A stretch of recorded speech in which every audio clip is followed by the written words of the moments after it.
anybody can kind of pick up and play like they can play a Game Boy game. For every level, of course, we have an associated editor that becomes kind of the main thing that you're interacting with, at that level. And really, I did not want to put the player in the role of, Luke Skywalker or Frodo Baggins. Instead, I wanted to put the player in the role of George Lucas or J.R. Tolkien or Dr. Seuss or whoever. I wanted the player to feel like, they had built an entire world, going through these different levels. I'm going to talk just a little bit about the story, just to deflect the issue, because I don't have enough time today to really go into the depth of it. But more recently, I've been thinking of story as really a side effect or a property of interesting experiences, not a prerequisite. So many games that had no story where I went in and had a great story. I don't even know what the story to Grand Theft Auto was, but my story was really fun. I had a great time, and it was very, relevant to me. I own that story, and I know it wasn't, Star Wars or Hamlet or anything, but still, it was my story. I think we use the stories as a filtering process on our experience.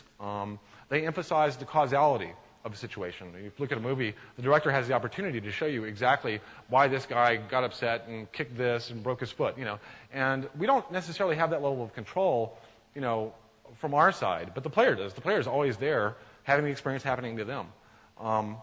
Also, stories are very useful for portability, communication. It's a way for us to take an experience that we've had some other place, some other point in time, convey it to somebody else. And they're also, in some sense, a compression and abstraction, where we can get general kind of lessons that we might apply to other situations. Even though the stories don't exactly match, we can abstract up the story to kind of schema learning. And I mentioned this actually last year a little bit. Robert Louis Stevenson, when he did Treasure Island, the first thing he did was draw a map of the island. And then his eye just roamed that map, kind of imagining all the things that could play out. And in some sense, the story just kind of emerged to him. So let me go back over here.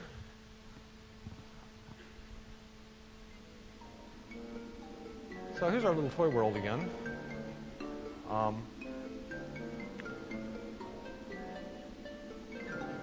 I wanted this to feel like a very clock-like toy world. So you'll notice it actually is very exaggerated, but in a kind of a stylistic way. I'm going to go back to our little city here, see how they're doing.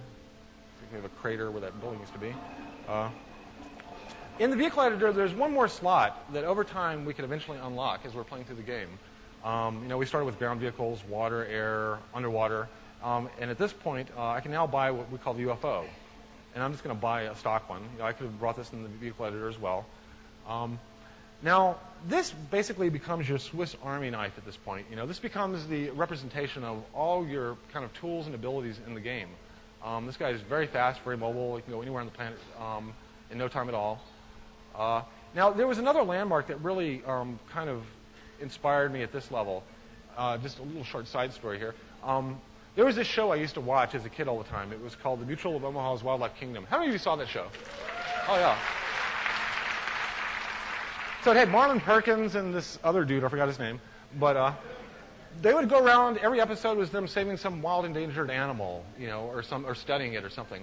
But what I loved about the show was that every week almost, the way that they chose to solve the problem, their environmental problem, almost always involved a high-powered tranquilizer gun and a helicopter. And so I'd watch the whole show just for the scene at the end where the guy's in the helicopter hanging out, trying to get, going through the herd, nabbing the guy. So that was something that I really wanted with my UFO here. And so the UFO really, one of the things it is, it's a content creation tool. So I can go around looking for something. Let's see. Oh, these are the guys that were beating up on us way back.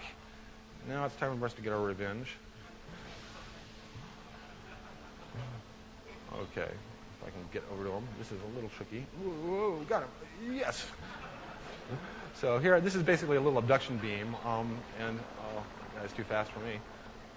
Oh, I don't want to tank. No way. I can get that guy. Oh, man, they're hard to get.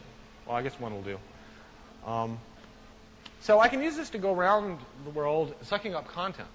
And as you might have guessed, I can also use my UFO to kind of go further out, and further out, and further out, and further out, and further out.